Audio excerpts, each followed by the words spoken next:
semuanya, perkenalkan nama saya Gania Wahyu Kristiani dengan NIM 251011201317 dari kelas 01 Sake 009. Pada video kali ini saya akan menjelaskan tentang dua materi penting dalam mata kuliah pengantar manajemen, yaitu konsep dasar manajemen dan kerangka tugas serta tanggung jawab manajemen. Materi ini sangat penting karena menjadi dasar bagi kita sebagai mahasiswa untuk memahami bagaimana sebuah proses organisasi atau perusahaan itu dikelola agar bisa berjalan dengan baik dan terarah serta mencapai tujuan yang telah ditetapkan.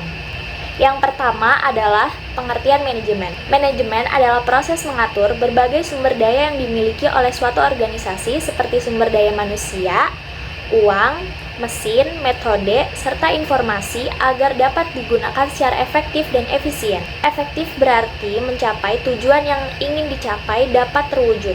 Sedangkan efisien berarti penggunaan sumber daya dilakukan secara tepat dan tidak berlebihan. Dengan adanya manajemen, setiap aktivitas kerja memiliki perencanaan dan pembagian tugas serta pengawasan yang jelas sehingga tidak dapat terjadi kekacauan dalam pelaksanaan kegiatan. Yang kedua yaitu definisi manajemen menurut ahli. Menurut Mary Parker Follett, manajemen adalah seni menyelesaikan pekerjaan melalui orang lain. Maksudnya, seorang manajer tidak harus mengerjakan seluruh pekerjaan sendiri, tetapi mengatur dan mengarahkan orang lain agar pekerjaan dapat terselesaikan sesuai rencana. Sementara itu, Ricky Griffin mendefinisikan manajemen sebagai proses perencanaan, pengorganisasian, pengarahan, pengendalian sumber daya organisasi untuk mencapai tujuan secara efektif dan efisien.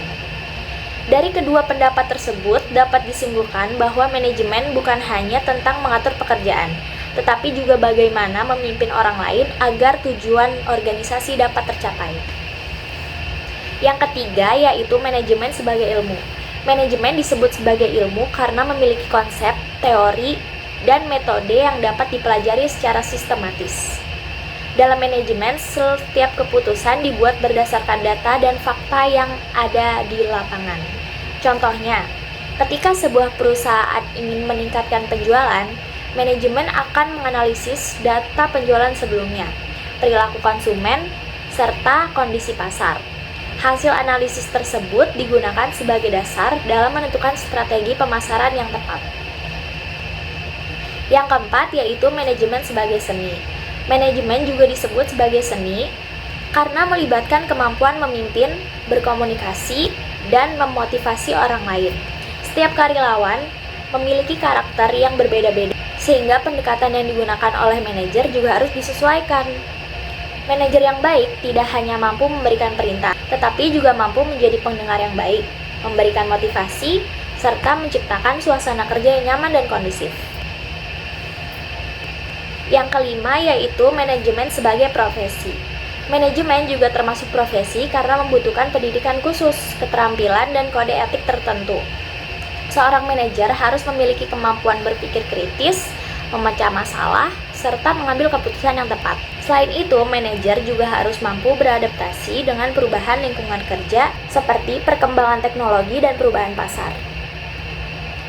Yang keenam yaitu prinsip dasar manajemen.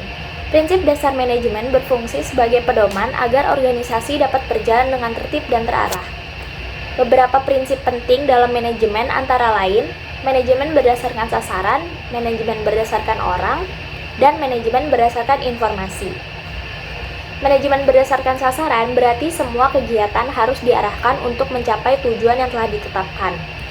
Manajemen berdasarkan orang berarti manusia menjadi fokus utama dalam organisasi, sedangkan manajemen berdasarkan informasi berarti setiap keputusan harus didasarkan pada data dan informasi yang akurat.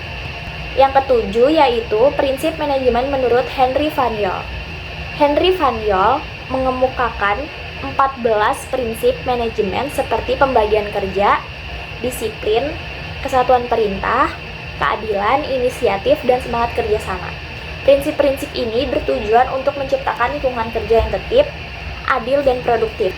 Dengan menerapkan prinsip-prinsip tersebut, organisasi dapat meminimalkan konflik dan meningkatkan efisiensi kerja. Yang kedelapan, yaitu unsur pokok manajemen. Ada 6M. Dalam manajemen terdapat 6 unsur utama yang dikenal sebagai 6M, yaitu man, money, material, machine, method, and market. Keenam unsur ini harus dikelola secara seimbang. Man, manusia, merupakan pelaku utama dalam kegiatan manajemen. Money atau uang digunakan sebagai modal operasional. Material merupakan bahan baku produksi. Machine adalah alat atau mesin yang membantu proses produksi. Method adalah cara kerja yang digunakan. Sedangkan market adalah pasar tempat produk dipasarkan. Yang kesembilan yaitu tujuan manajemen. Tujuan manajemen adalah membantu organisasi mencapai target yang telah ditetapkan, meningkatkan produktivitas kerja, meningkatkan kesejahteraan karyawan, serta menjalankan tanggung jawab sosial kepada masyarakat.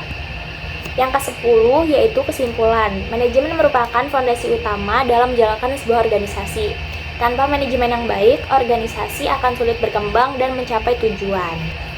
Jadi kita lanjut ke materi kedua yaitu kerangka tugas dan tanggung jawab manajemen.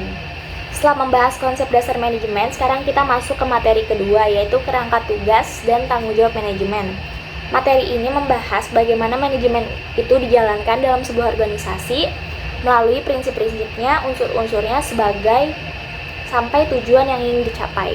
Tujuan dalam manajemen, setiap organisasi pasti memiliki tujuan. Tujuan inilah yang menjadi arah utama seluruh kegiatan organisasi. Tanpa tujuan yang jelas, kegiatan organisasi akan berjalan tanpa arah dan sulit mencapai hasil yang diharapkan.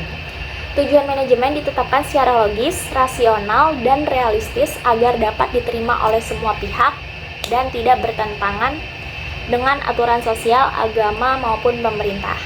Dengan adanya tujuan yang jelas, manajer dapat menyusun rencana kerja, pembagian tugas, serta menentukan strategi yang tepat. Yang kedua yaitu prinsip manajemen. Agar manajemen berjalan dengan baik, diperlukan prinsip-prinsip sebagai pedoman. Prinsip manajemen berfungsi untuk mengatur hubungan kerja di dalam organisasi supaya tidak terjadi kekacauan dan konflik. A. Manajemen berdasarkan sasaran. Manajemen berdasarkan sasaran berarti seluruh kegiatan organisasi harus berorientasi pada pencapaian tujuan yang telah ditentukan. Dalam prinsip ini, atasan dan bawahan bersama-sama menetapkan target kerja sehingga setiap orang memahami apa yang harus dicapai. Dengan adanya target yang jelas, karyawan akan lebih fokus dalam bekerja dan lebih mudah untuk dievaluasi kerjanya. Manajemen berdasarkan orang, prinsip ini menekankan bahwa manusia merupakan unsur penting dalam organisasi. Tanpa manusia, seluruh kegiatan manajemen tidak akan berjalan. Oleh karena itu, pengembangan sumber daya manusia menjadi hal yang sangat penting. Organisasi perlu memberikan pelatihan, motivasi, dan kesempatan berkembang agar karyawan dapat meningkatkan kemampuannya. Karyawan yang merasa diperhatikan akan bekerja lebih maksimal. Manajemen berdasarkan informasi, prinsip ini menekankan bahwa setiap keputusan harus didasarkan pada data dan informasi yang akurat. Keputusan yang diambil tanpa data berpotensi menimbulkan kesalahan dan kerugian bagi organisasi. Oleh karena itu, organisasi membutuhkan sistem informasi manajemen untuk menyediakan data yang dibutuhkan oleh manajer dalam mengambil keputusan. Dan di sini kita akan membahas tentang pola kerja manajemen. Pola kerja manajemen merupakan siklus yang berkaitan, dimulai dari perencanaan, pengorganisasian, pengarahan, hingga pengendalian.